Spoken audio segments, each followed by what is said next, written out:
it going, everybody? We are on our way to Houston, Texas, to Ellington Field. There's a Tupolev Tu-204 coming in from Russia. Made a stop in Iceland, and it's on the way to Texas. Hopefully I can make it on time. I have a friend of mine texting me some locations to be able to just get there and, as soon as possible and start taking pictures of the airplane landing. So I have my fingers crossed that I'm gonna get there just a little bit before it lands. All right, so we're in a dead stop right now. This sucks. I'm driving 4 hours and a half because we have traffic to a place that is not near home just to catch one airplane, only one airplane. And as soon as I catch that thing, I'm gonna go back home. Man, I've been training my whole life for this, but I'm not gonna do it today because I gotta photograph an airplane. So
alright, time to run. Have fun, good luck. Thanks, man.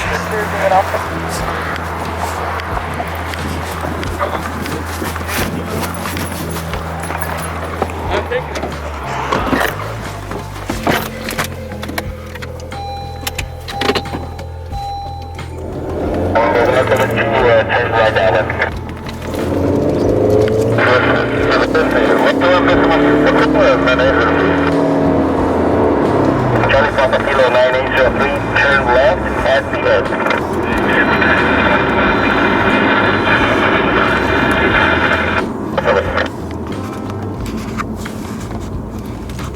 Alright guys, so I made it here, I got the pictures and I got videos. However, the only bad thing about this whole trip was that when the airplane, after it landed, I got the video of it landing and everything and pictures.